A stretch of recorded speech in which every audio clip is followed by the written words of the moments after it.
Hello and welcome to Issues and Answers, a production of the Government Information Service. My name is Jessy Leonce and I will be your host for this installment for the next 30 minutes or so. I am the Information Assistant from the Department of Sustainable Development, and accompanying me from my office is a Sustainable Development and Environment Officer, Ms. Yasmin Jude, and she's here to speak to us about persistent organic pollutants and the awareness initiative that surrounds it as part of a JEF project that is titled Development and Implementation of a Sustainable Management Mechanism for POPs in the Caribbean. A special good day to you. Thank you so much for joining us and agreeing to be here, Yasmin. Thank you. Good day to you, Jessy. Good day to our viewers. Persistent organic pollutants are a group of chemicals that are of concern because of their adverse impacts on both human health and the environment. They are man-made because they've found a lot of useful applications from industrial to agricultural, as well as common household items that we use. Examples, a lot of our textiles can be coated with chemicals that contain POPs, and these are normally added to make them a little more flame retardant.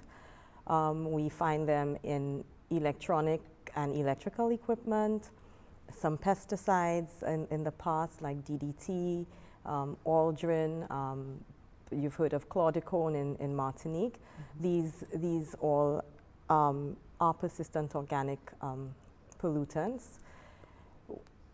So yeah, so that's where you can find them. They have the unique property of remaining in the environment for a very long time.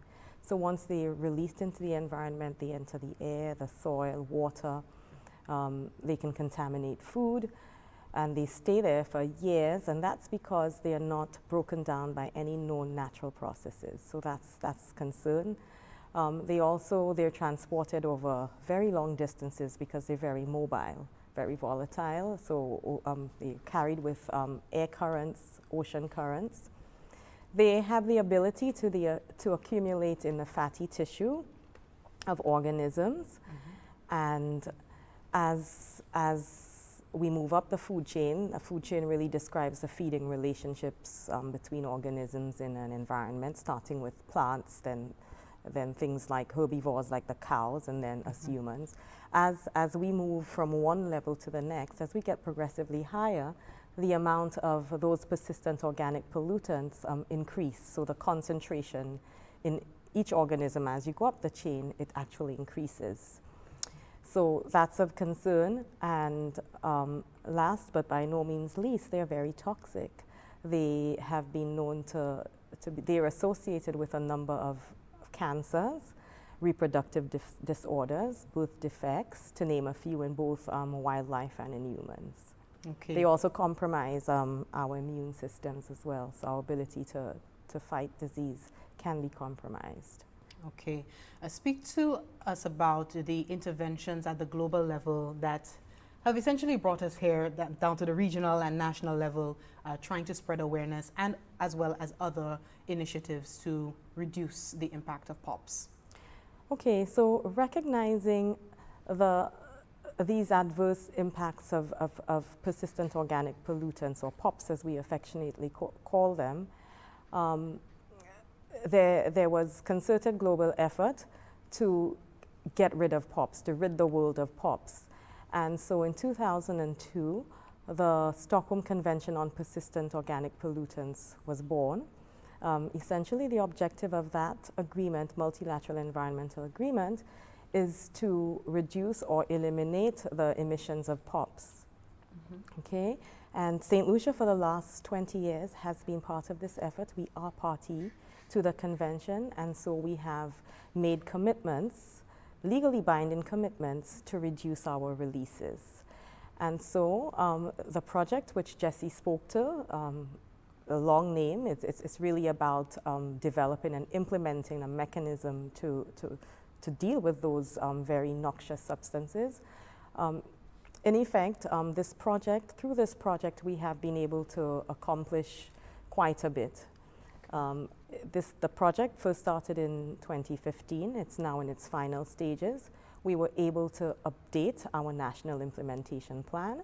Our first implementation plan, which was transmitted in 2007, addressed the 12 chemicals that was covered by the convention at that time. They were called a dirty dozen, and many of them were actually many of them were actually pesticides, POPs. Okay. Pesticides. Since 2002, as of 2019, there are now 30 chemicals. So obviously we've had to update our inventories and update our national implementation plans. And we were able to do this through the project Jessy mentioned, which is being executed in 8 countries, inclusive of St. Lucia. Okay. Well, speak to us about, let's come down to St. Lucia. Speak to us about some of the activities historically that have happened on island, even in the region as well, that have been sources of POPs in terms of emissions. I know one of the big ones is it's open burning, but what have we, the big ones today is open burning, but historically, given the interventions that have been made, what did St. Lucia have to contend with in terms of practices that emitted POPs? Okay, prior to the 1980s, as you're aware, our economy was very dependent on agriculture. And in the 70s and prior, some of you would recall that we used spray planes, which were used to apply pesticides to plantations, to crops. And so we have a historical use of some of those POPs chemicals. And as I said before, they persist in the environment. So even if they were used in the 1950s, the 1960s, the 1970s, there is a possibility that we do have sites on island that are potentially contaminated. In addition to that, those chemicals that we have historically used were perhaps stored. They may have leaked and contaminated the soil, entered the food chain. So these are issues we're dealing with. And one of the things that we're looking at actually is identifying potentially contaminated sites. We have identified a number of sites around the island, and we are at the minute just wrapping up our risk assessments of a few sites that have been prioritized for further investigation. So we are doing work in that regard. We're also working with St. Lucia Fire Services Department to help them transition from foams, firefighting foams that are used on the airports for fighting aircraft in the eventuality of aircraft fires. We are trying to assist them with transitioning away from the use of these foams. So of course persons, there's occupational exposure to those. So we've done quite a bit of work through this project, and one of the things that we've recognized in doing this is that over the last 20 years, there's been very, very low awareness. If you ask the ordinary man on the streets, most people, if they ask POPs, what's that, a soda? Is that the sound P makes? So really this campaign that we're about to embark on is to raise awareness and interest. And we're hoping that members of the public would want to find out, would call us to find out more on what they could do to reduce their use of items containing POPs. So knowledge is power, knowledge is key, and that is what we're embarking to do. Okay, we are due for our first break for this episode of Issues and Answers. We're talking persistent organic pollutants, POPs. When we come back, just to bring it closer to home, we're going to talk a little bit about, Yasmin, if you don't mind, the importation of some of the goods that may contain POPs, if that is still happening in St. Lucia, and to what extent, and also getting into the awareness campaign locally for the Jeff project, Jeff 5558 project, which is the development and implementation of a sustainable management mechanism for POPs in the Caribbean. Stay with us. What's in the food you're eating? Do you really even know? All the chemicals and hormones used to accelerate their growth. All the artificial flavoring, sweeteners and colors too. We consume and we don't spare a thought for the damage that they'll do. No, think about the children. Think about the children. How will we save them? Chemicals and GMOs are not the solution. Use organic and join revolution.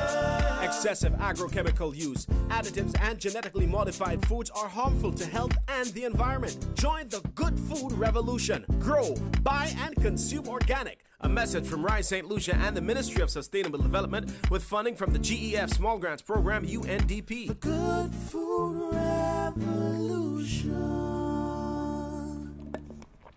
Thank you so much for staying tuned. This is Issues and Answers if you're just joining.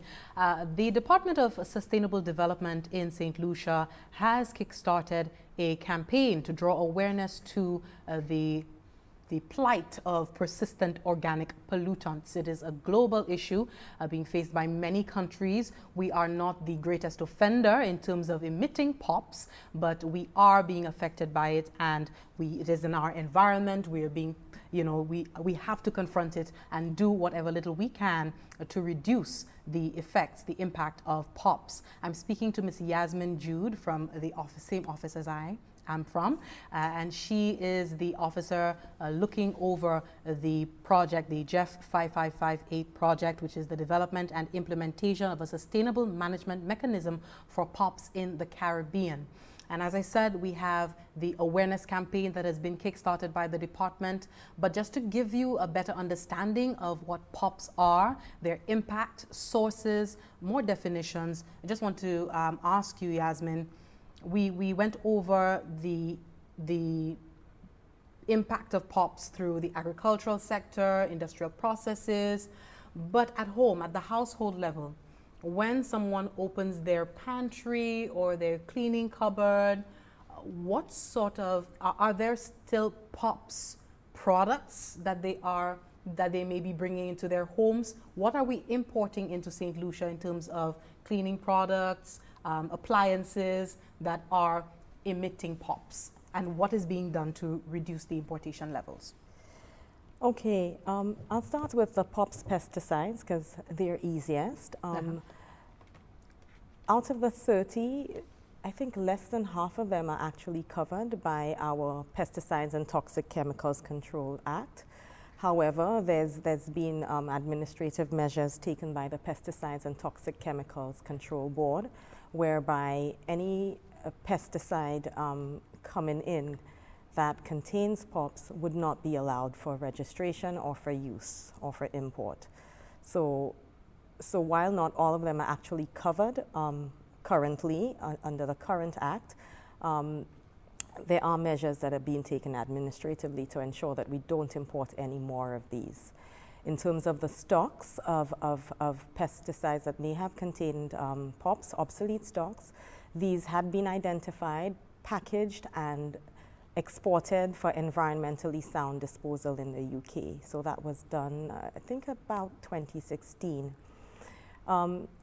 As I mentioned earlier, there are many consumer products and equipment, industrial equipment, for example, transformers and capacitors that are used in power generation that may contain POPs. However, through this project and the work that we've done, we've determined that Lucilex operations are essentially PCB-free. The transformers that they had in use, they have very low PCB content, so they're considered PCB-free. We've also analyzed the out-of-service transformers that they had in stock, and these were also deemed to be PCB-free. Okay. So that's a plus in terms of one of the groups of persistent organic pollutants. Other items, we use non-stick pans quite a lot, and these are coated. Some of these are coated with PCBs, not PCBs, sorry, perfluorinated. I can't say the long name. It's PFOS. It's Okay. essentially a fluorinated substance. And the challenge for us in terms of importing some pizza boxes can contain those food boxes that are sort of lined with a sort of plasticky. Don't know if you recall seeing in the past. I don't see them around too much, but some of those can contain POPs.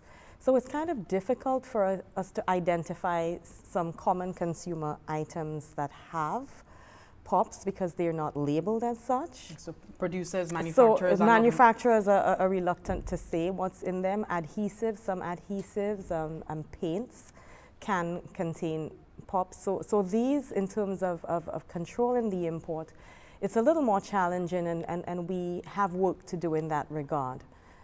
So, but as I had said earlier, right now the real challenge for us is how we dispose of items that may contain POPs. We may not know, but we need to be very careful how we dispose of items, and that is why things like old phones, electrical equipment, these are considered almost hazardous waste if they're not managed correctly, because if we burn them, we are releasing those persistent organic pollutants that have been deliberately added to them.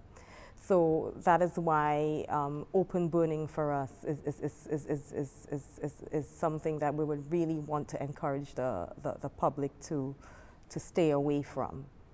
Okay, and that would be, you would say, the primary concern? In terms of our releases at the national level, that appears to be our main source, and we are working very closely with the Solid Waste Management Authority because we recognize that in the past, landfill fires are a major contributor to the emissions of POPs because we have all kinds of household and industrial commercial waste with items that contain POPs. And when these burn, they are releasing POPs into the atmosphere. So through this project, technical support has been provided to assess operations at the Dago landfill, and there's ongoing technical support to ensure that the likelihood of fires taking place at the landfill is reduced to a minimum.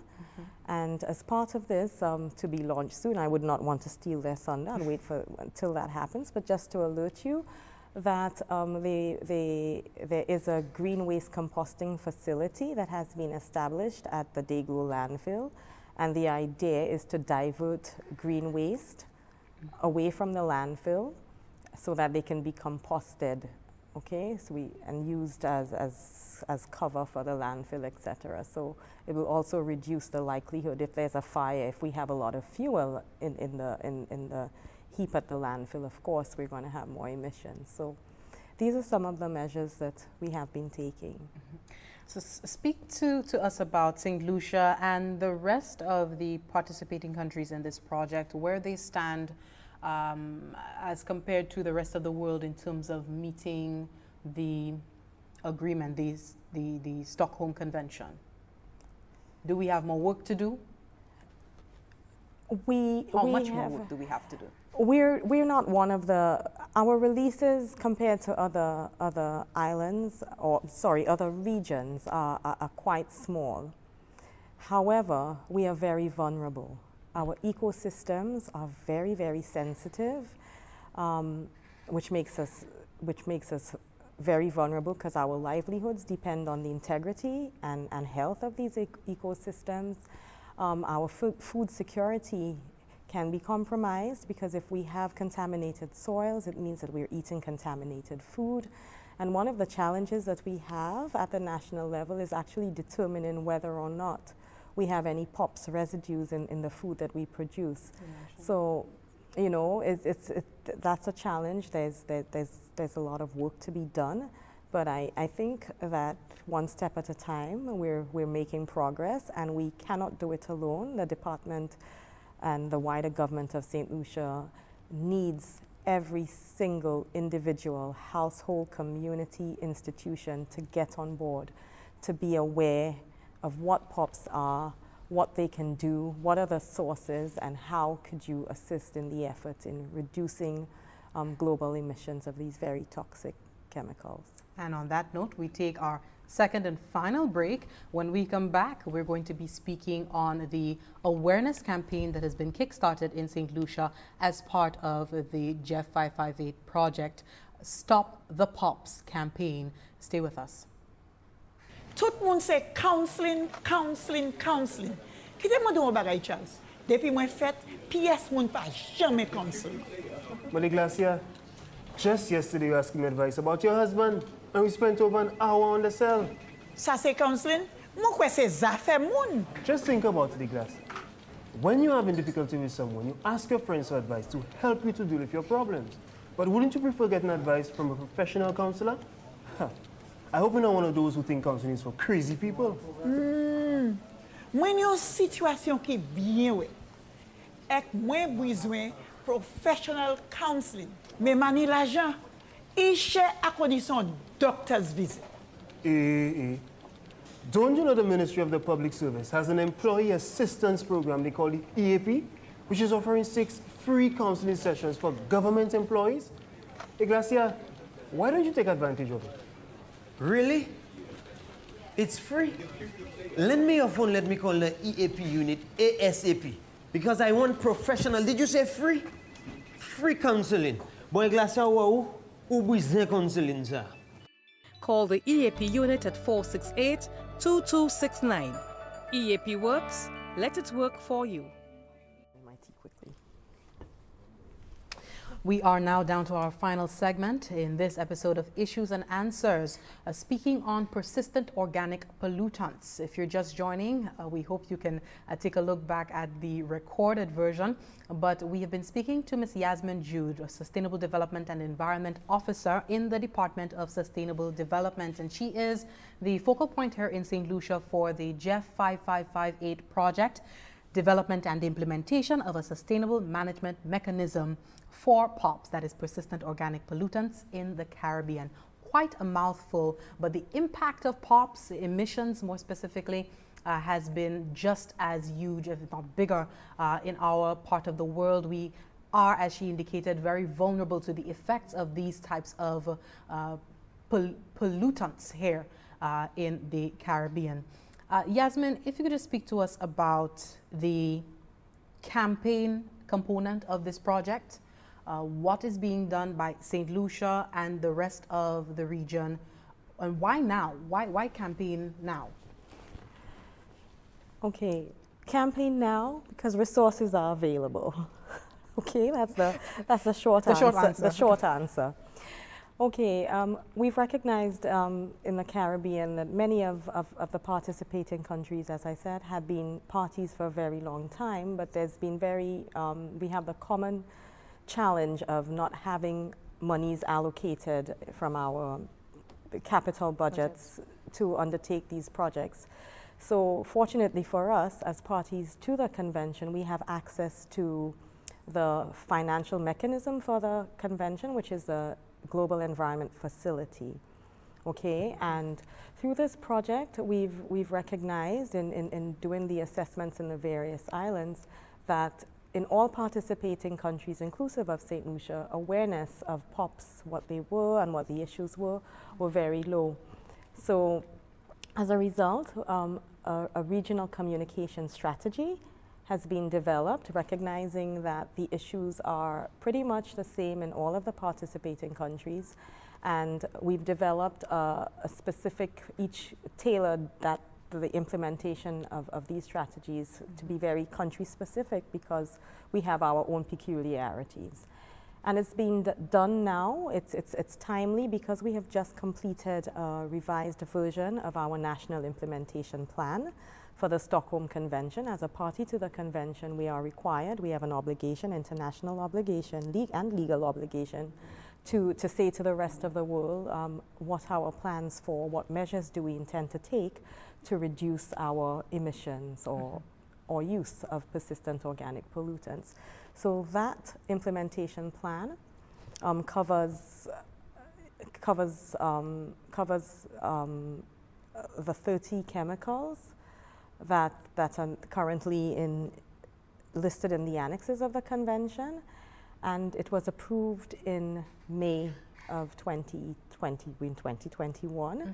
So this campaign is being kicked off at an opportune time, because in the coming year, various sectors are going to hear more about what's planned, what measures are planned within their sector, and what we can do. And we will be dialoguing more with sector-specific stakeholders on what needs to be done. Okay. Yeah, and certainly not to let 2021 pass us by. We've capitalized on the Christmas season with a radio program. Tell us a little bit more about that. Okay, so the radio program kicked off today, Wednesday, and it is being aired. It's being hosted on MBC Real FM. Mm-hmm. Every Wednesday from this Wednesday for the next 3 Wednesdays from 11:30 to 12, and we will be looking at a specific topic related to persistent organic pollutants. What are they? What are the sources? Mm-hmm. Why should you be concerned? What are the routes of exposure? What can you do at individual, household, community, national level? What can we do to address these persistent perils, I like to call them, because they don't go away very easily. Yeah, and we, in the spirit of Christmas, we will be offering a prize every week. So we encourage listeners to tune in, find out more, pay close attention. We will be asking questions, and there's a chance to win a very attractive prize every week. Absolutely. And of course, we can expect more rollout for the local campaign. I'd like to thank you so much, Ms. Yasmin Jude, for sitting down and speaking to us about POPs, giving our viewership a better understanding of persistent organic pollutants. You know, when we think about pollution, we usually think littering, throwing your juice box away, or throwing. It's a lot more. It's bigger than that, and even at the microscopic level, we are being impacted negatively, unfortunately, by human activity. Absolutely. But we do hope that people get an understanding of what is happening behind this project, and the awareness campaign hits home. So just want to remind you, as we kickstart the awareness campaign for the JEF 5558 project on persistent organic pollutants. The project is titled Development and Implementation of a Sustainable Management Mechanism for POPs in the Caribbean. And starting in St. Lucia, will we know of other islands participating? Countries in the region. They've also kickstarted their own versions, their own campaigns, awareness campaigns surrounding POPs. But in St. Lucia, we have begun with a Christmas-themed radio program, a talk and giveaway program, very exciting. The pilot was today, as Yasmin indicated, engaging persons on POPs related matters, and also an opportunity to win very exciting prizes, to bring a chance for you to bring something home that's new for the Christmas season. So we do hope that next week, a Wednesday, and the Wednesday after that, and the Wednesday after that, the final Wednesday being after Christmas, directly after Christmas, that you tune in to MBC Real FM 91.3 FM and on their Facebook Live. We will be joining them for a very exciting 30-minute session from 11:30 a.m. That's all the time I have for now. We'd like to thank you so much for watching on behalf of the entire GIS team here facilitating this broadcast. Thank you so much for watching. Do stay tuned to NTN for more programming. Jessy Leonce signing off. Goodbye. Thank you so much.